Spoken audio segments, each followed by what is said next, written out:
Voice of Indonesia. Dari Indonesia untuk dunia. Voice of Indonesia dari Indonesia untuk dunia. Berjumpa kembali dalam program Ranah Diplomasi. Seperti biasa, kami memberikan informasi mengenai hubungan bilateral dan juga upaya-upaya dari pemerintah Indonesia dalam mempromosikan Indonesia.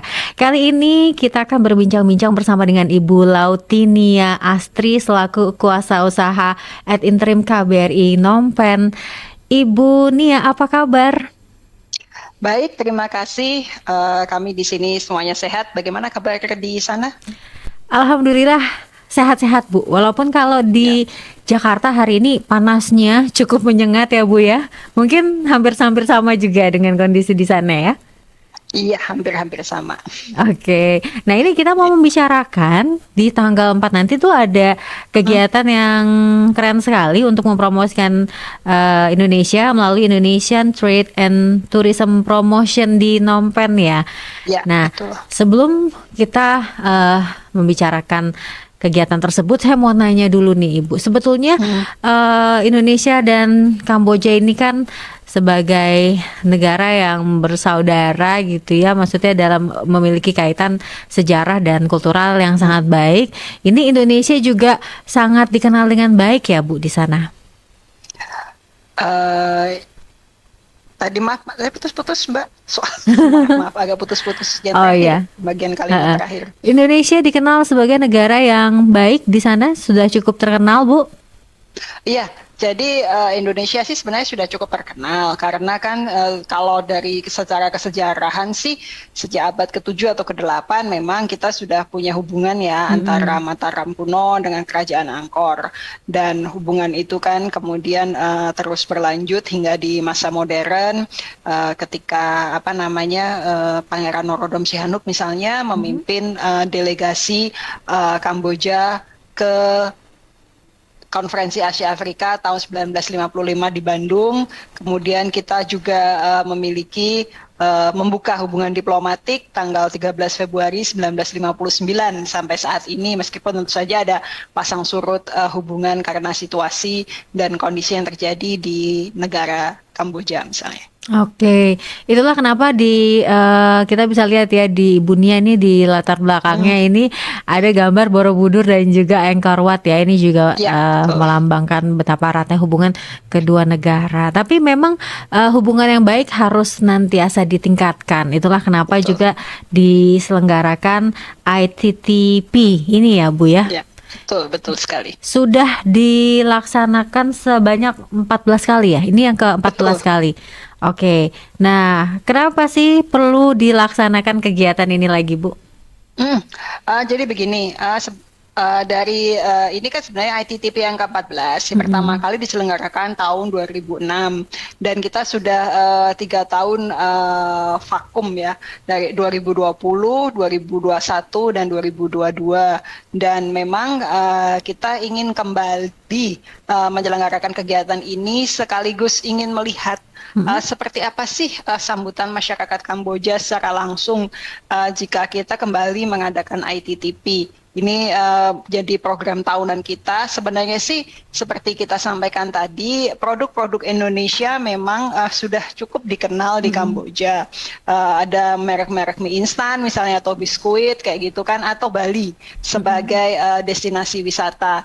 Namun kita ingin memperluas dan memperdalam kembali hubungan itu.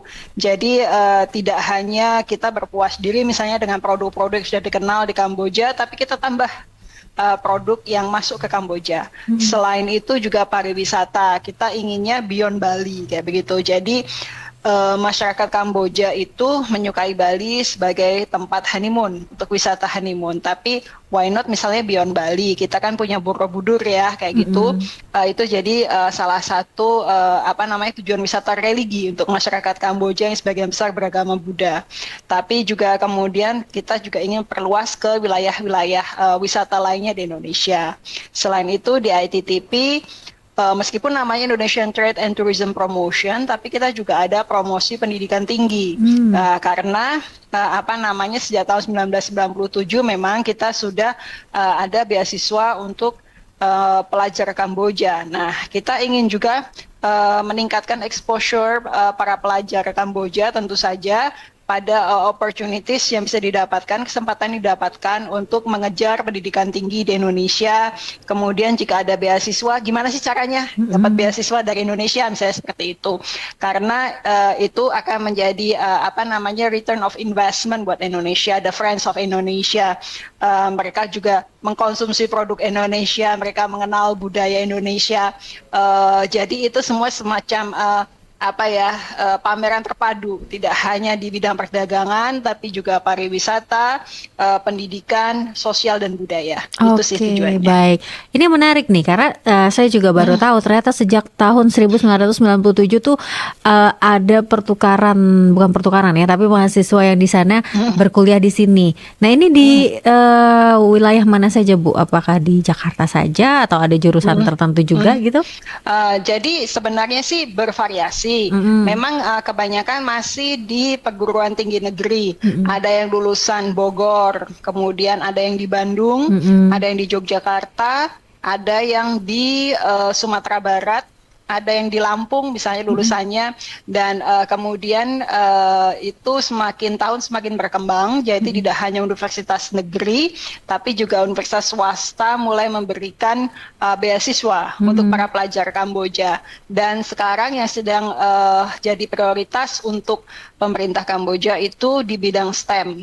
Nah, jadi kemudian dalam ITTP kali ini kita tampilkan universitas-universitas yang memiliki keunggulan di bidang STEM. Nah, itu nanti kita berharap itu akan semakin menarik perhatian generasi muda Kamboja memang yang ingin bergerak di bidang science, technology, mathematics, engineering seperti itu, karena pemerintahnya memang sekarang sedang membangun Kamboja secara fisik. Dan tentu saja itu membutuhkan generasi penerus yang mampu meneruskan pembangunan Kamboja. Dan why not kalau misalnya Indonesia mampu dan memberikan kesempatan bagi para pemuda Kamboja untuk belajar ke Indonesia, tentu saja mereka di masa depan akan jadi return on investment sebagai friends of Indonesia, karena mereka belajar di Indonesia, mereka mengenal Indonesia, dan kalau mereka jadi pemimpin di masa depan, tentu saja mereka akan kembali berpikir, oh saya pernah seperti ini di Indonesia, why not kita menjalin persahabatan, hubungannya lebih intens lagi dengan Indonesia. Oke, sudah menyebar ke berbagai penjuru Nusantara ternyata di universitas-universitas ya. Semoga ini melalui kegiatan yang ke-14 kali ini semakin banyak sampai rebutan gitu ya Bu ya. Iya, betul. Oke, kalau dari nilai ekonomi, ini ada target nggak sih Bu? Misalkan nilainya berapa gitu melalui kegiatan ini? Jadi memang untuk ITTP sendiri kita tidak menargetkan jumlah tertentu. Namun tentu saja memang Kamboja ini masih menjadi non-traditional market untuk Indonesia, untuk produk-produk Indonesia gitu kan ya, untuk tujuan ekspor Indonesia. Memang sih dari tahun ke tahun kita itu mengalami peningkatan yang cukup signifikan sebenarnya perdagangannya, meskipun mungkin jumlahnya masih di bawah 1 miliar US dollar. Tapi kalau kita lihat secara statistik, misalnya di 2019 itu pada kisaran 500 juta US dollar lebih. Tapi pasca COVID tahun 2022 nilainya sudah masuk ke 770 juta US dollar. Nah, kemudian ini berdasarkan catatan Kementerian Perdagangan. Namun kalau berdasarkan catatan dari Kementerian dari Departemen Umum Bea dan Cukai Kamboja sendiri misalnya, dari Januari sampai Juni 2023 saja, dalam 6 bulan pertama kita, itu Indonesia itu adalah mitra dagang terbesar ke-7 Kamboja. Dalam hal Kamboja mengimpor ya barang-barang dari luar. Dari 10 besar mitra dagang Kamboja ini hanya RRT, Vietnam dan Indonesia yang mencatat pertumbuhan impor ke Kamboja ya, ekspor ke Kamboja yang positif. Dan dari dari tiga yang mencatat pertumbuhan ekspor ke Kamboja yang positif, Indonesia mencatatkan persentase yang paling besar, yaitu sekitar 27,76%. Sementara RRT itu pada kisaran 2,80 dan Vietnam pada kisaran 1,25%. Artinya sebenarnya produk-produk Indonesia itu cukup banyak diminati di Kamboja, dan tentu saja salah satunya kita bicara mengenai Trade Expo Indonesia yang tiap tahun diselenggarakan di bulan Oktober oleh Kementerian Perdagangan. Memang di bulan Oktober misalnya ketika kita datang tidak langsung ada transaksi, tapi pada 6 bulan pertama Januari Juni ini kita sudah ada dua MOU antar perusahaan kayak gitu kan ya, untuk mengimplementasikan potensi transaksi yang ada di Trade Expo Indonesia. Jadi ini menunjukkan makin banyak produk Indonesia yang nanti akan beredar di pasar Kamboja, dan itu semoga akan long lasting dan semakin merambah ke produk-produk lainnya tentu saja. Amin. Dan ini sudah terlihat ada kenaikan yang sangat signifikan, ada progres yang sangat baik. Tapi tadi sudah disebut ini untuk produk-produk unggulannya ini ada mie instan, kemudian juga produk makanan. Ini lebih banyak makanan dan minuman ya Bu ya, lebih ke. Tapi sebenarnya sih ini kan hanya sebagian kecil saja. Jadi mie instan, produk makanan dan minuman. Tapi kita juga mengekspor batu bara itu dalam jumlah besar. Kemudian ada juga obat-obatan. Bahkan produk obat-obatan kita itu termasuk dalam salah satu ekspor yang terbesar dari Indonesia ke Kamboja, over the counter ya. Jadi obat-obatan yang bisa dijual bebas. Kemudian kita juga ada misalnya tisu, kemudian kendaraan roda 4 dan roda 2, juga komponen sepeda misalnya kayak gitu. Jadi kan Kamboja itu dia punya di beberapa, ada sekitar 5 perusahaan assembling sepeda. Nah, komponennya itu berasal dari berbagai macam negara, termasuk dari Indonesia. Misalnya kayak begitu. Komponen elektronik juga kayak begitu.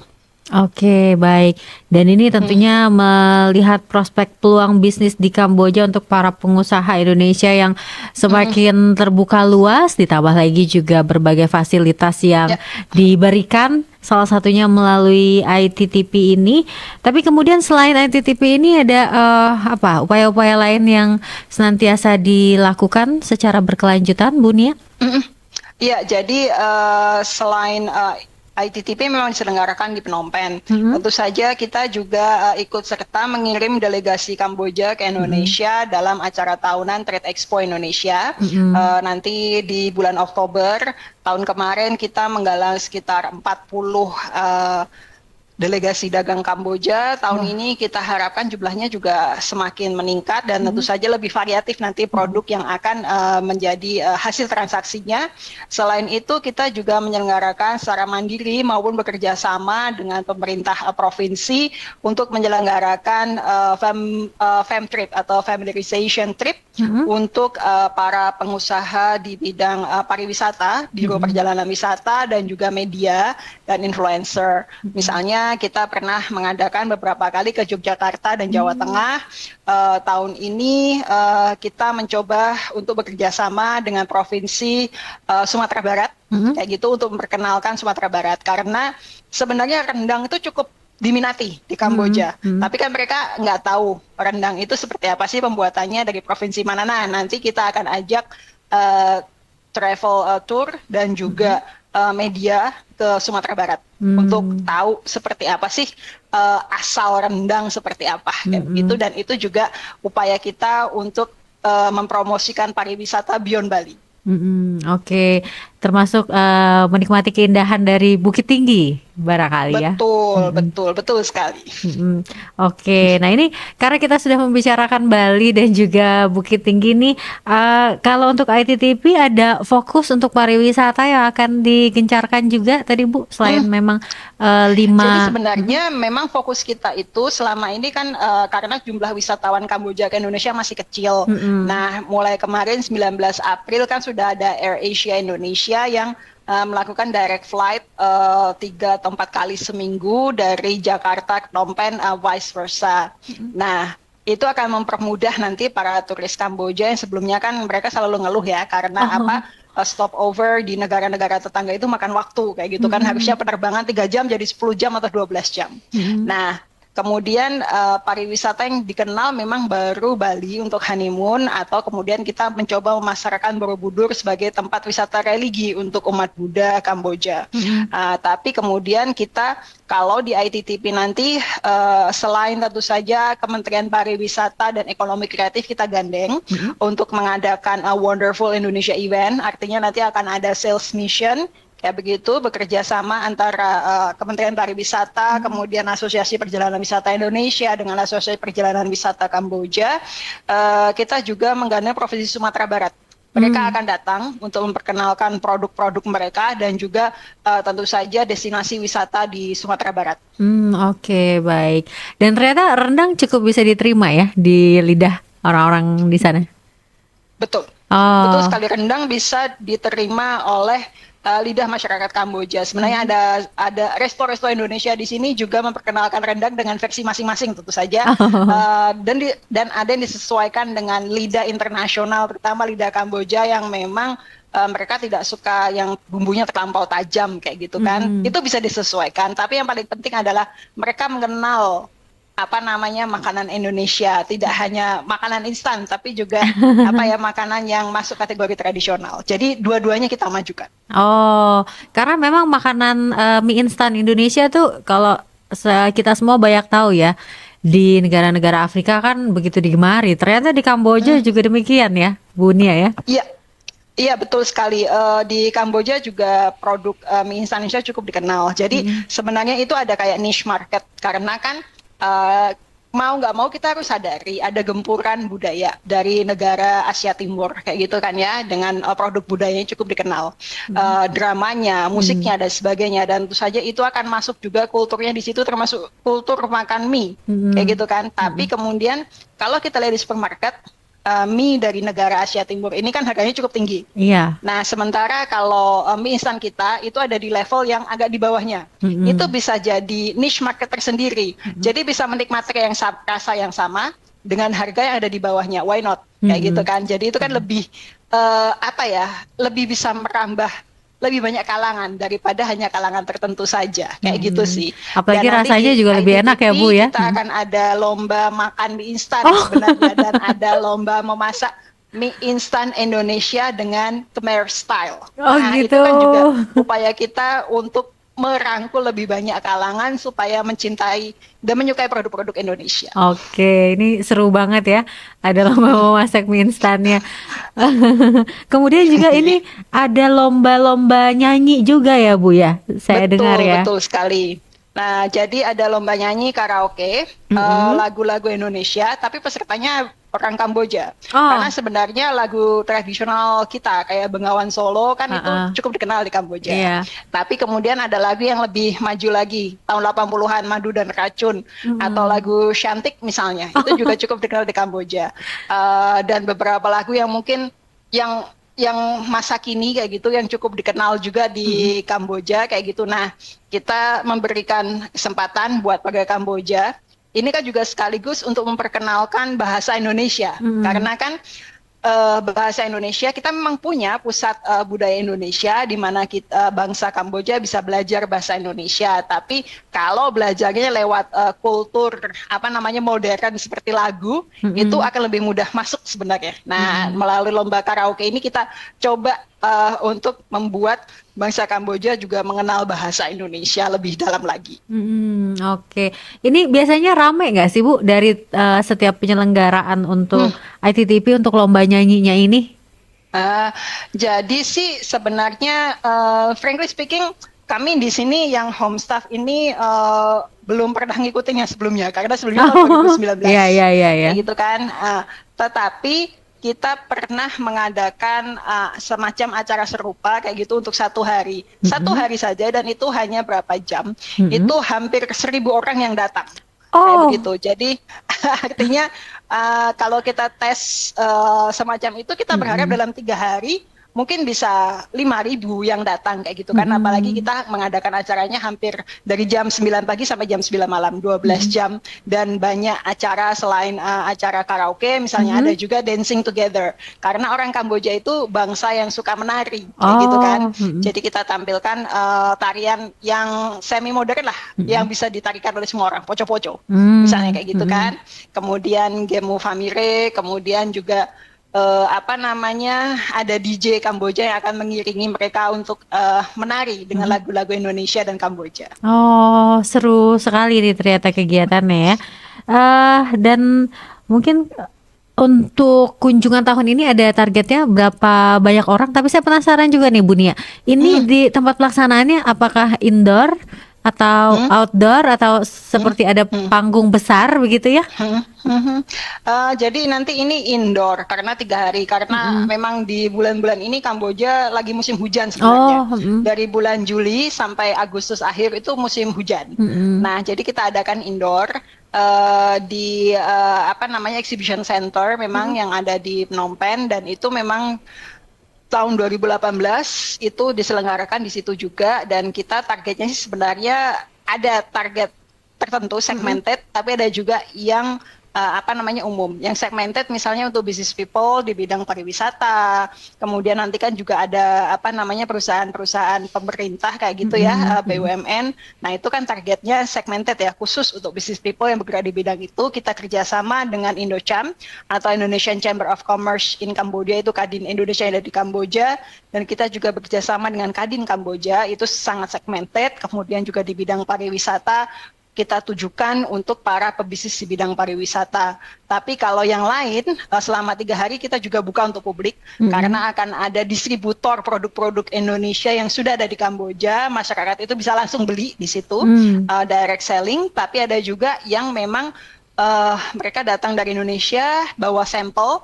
Nah ini yang akan kita lakukan business matchmaking.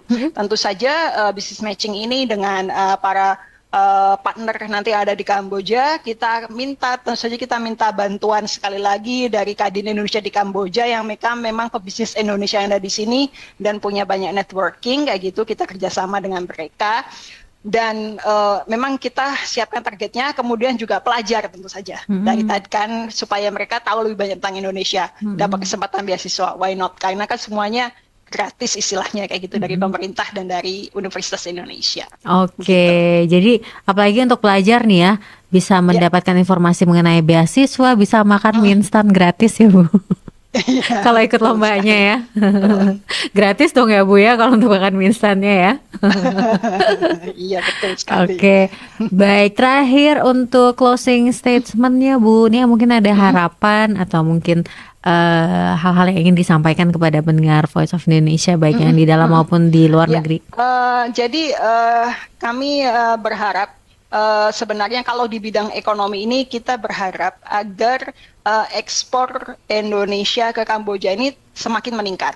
Memang sebenarnya hambatan yang dihadapi itu sebenarnya sama di hampir di semua perwakilan yang merupakan pasar non-tradisional Indonesia. Yang pertama adalah masalah jarak. Yang kedua adalah masalah direct shipping atau air freight yang mungkin belum ada langsung. Kemudian yang ketiga adalah masalah mereka belum mengenal sebenarnya negara ini kayak apa sih, gitu. Negara tujuannya kayak apa sih, atau mungkin dibilang penduduknya hanya sekian kayak gitu kan. Itu pangsa pasarnya kecil. Nah, sebenarnya seeing is believing kayak gitu kan. Kalau ingin tahu seperti apa negara itu, datanglah gitu kan. Datang saja, kemudian di sana kan hampir di setiap negara kita punya perwakilan. Tanyalah ke perwakilan Republik Indonesia. Kami akan menyediakan jawaban, misalnya bagaimana sih prosedur ekspor ke negara itu, apa sih aturan yang harus dipenuhi dan sebagainya, bagaimana sih pasar yang ada di situ. Kita bisa kok insya Allah menjawabnya. Kemudian kemudian juga akan ada teman atau rekan di Kementerian Luar Negeri, di Kementerian Perdagangan yang juga tentu saja kita bahu-membahu supaya produk ekspor Indonesia itu meningkat. Nah, kemudian pesan kami juga ini khusus untuk Kamboja, misalnya datanglah sebagai warga negara Indonesia yang memang memiliki potensi untuk memajukan bangsa dan negara, bukan sebagai warga negara yang justru akan mencoreng nama Indonesia di negara lain. Nah, mungkin itu harapan kami sehingga Indonesia itu di Kamboja dikenal sebagai negara yang bagus, yang image-nya bagus secara politis, secara ekonomi, secara sosial budaya kemasyarakatan. Itu sih. Terima kasih. Oke, baik. Bu Nia, semoga sukses untuk penyelenggaraan Indonesian Trade and Promotion and Tourism Promotion ya. Nanti kalau mau ngelihat keseruannya bisa dilihat di Instagram barangkali ya. Siap, ya bisa dilihat di Instagram dan kami juga punya Instagram, punya YouTube, Twitter ada juga, Facebook ada juga. Oke, nanti saya mau lihat nih gimana para masyarakat Kamboja berjoget Gemu Famire atau nyanyi lagu cantik ya. Ya, siap. Baik. Tunggu saja. Baik, sekali lagi terima kasih Ibu Lauti Nia Astari. Salam sehat. Salam sehat selalu. Sampai jumpa, terima kasih. Voice of Indonesia, dari Indonesia untuk dunia.